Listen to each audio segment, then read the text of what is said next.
Hello everyone, it's Jessica Michaels here with a Cherry on Top Crafts. Today is Technique Tuesday, and all month this month on Tuesdays we are focusing on ink blending. So I'm going to show you two ways how to do this today. I'm using a large Tim Holtz background stamp for this, and it's kind of like a grungy feel, but it's very big. So I am using two colors on it. I've got some brand new 49 and Market inks in Dress Blues and Frosty. So I went ahead and added the Frosty lighter color at the bottom of the stamp, and then I added the darker Dress Blues at the top portion. Then I actually grabbed the light color again and went over the middle to blend the two kind of together, and then I stamped it on my little travel notebook page here that you see. This is actually for my December daily, but I have a nice little snowy wintry scene that I'm going to create today, so I thought this would just be perfect to do some ink blending. I'm using 3 photos today. My dog picture actually got kicked off. I was going to try to use her and have 4 photos on this, but it didn't fit the way that I liked it to, and I wanted to put a title at the bottom using some ink blending that way too. So my dog picture actually got kicked off of my layout today, and I'm so sorry, Remy, but you'll go on the next one. So we're just going to use my 3 kids photos on this layout today. You can see that beautiful background is poking through there. And I added the splatters with those coordinating colors just by adding a little bit of ink onto my glass mat and then watering it down just with my paintbrush and water, and then flicking it on with my paintbrush. And then I've got some alphabet letters here. This is from the Pooh alphabet set. This is the die set from the Cherry on Top shop. And I've just grabbed some snow letters, so S-N-O-W. I've already cut them out on my manual die cutting machine. I'm going to go ahead and do some ink blending to them and show you this is the second way that you can incorporate ink blending into your projects. So I just grabbed some very small blending brushes, and I'm using a little sticky mat here. If you don't have a sticky mat, that's perfectly fine. You can just hold them down with your fingers, or you can use some pixie tape or washi tape to tape it down to your surface. That's fine. But I'm just doing one side at a time. So I'm going in with the lighter color at the bottom first, and then I held them down because my sticky mat isn't super duper sticky, so sometimes they do shift. So I try to make sure I hold them down a little bit, and then I went in with that darker color on the top.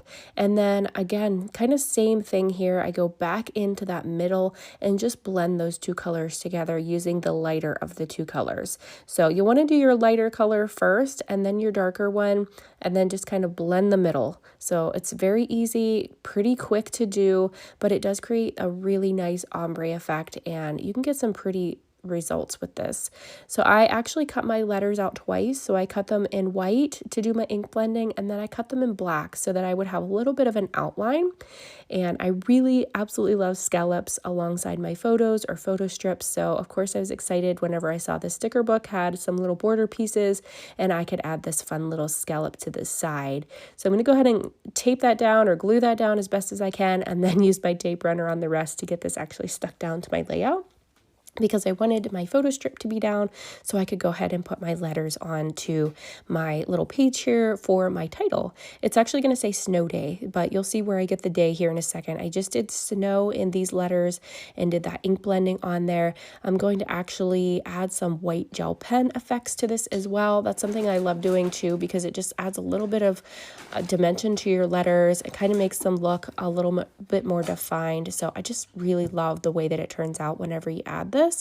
And I am just adding some little lines and a few little dots to the sides of basically each letter. Just kind of wherever I feel needs a little pop of dimension is where I'm adding that. So I do that with all of these letters and adhere them to the black so it looks like it has a fun little outline. And then I'm going to go ahead and just use my Deluxe Nouveau adhesive to glue them down to my travel notebook page. I do add this travel notebook page by gluing it directly to my lined page on the left. It actually comes with the lined sheets, but I don't usually use those. I usually end up making my own page like this and then just gluing it into the travel notebook itself. It does create some thickness to the book, so I'm sure I won't get the entire month of December into this book. I'll probably have to have a couple of these inserts, but I'm okay with that. My books are usually always thick, so I'm definitely used to having that because I'm always adding dimension. But when I'm working in these travel notebooks, believe it or not, I try to not add a ton of dimension. So I will add some snowflakes on here, but I try to not add a whole bunch of things that are really super thick. So I'm not adding a ton of foam squares or anything like that, but I try to keep everything to a minimum and kind of flat on these types of pages. I've got that snowflake there. I'm just staggering a few of these snowflakes from that snow day collection on here.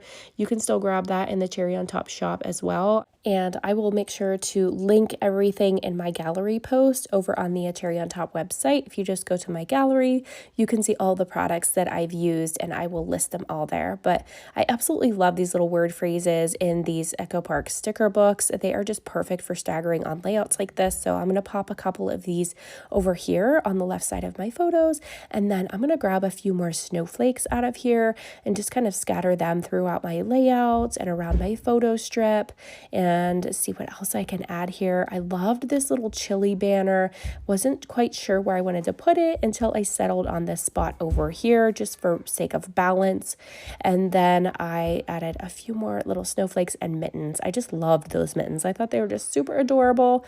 And then just adding a few more snowflakes. I am going to grab the epoxy little dots, the enamel dots that come with this collection, because they're super cute and they color coordinate with it. So I'm just going to add a few of these. And then if you guys have any questions at all for me, please list them in the comments below and I'll do my best to answer. I hope that I could inspire you to create today and try out some ink blending and use this in your projects. And it's another page in my December daily is complete. So I'm super, super excited about that because I usually lack on getting these completed. So here's the finished spread in my day 2 for December daily from 2025. So I hope you guys enjoyed this process today. If you have any questions, be sure to leave them in the comments below. Thank you guys so much for being here. I hope you all have a great day. Bye-bye.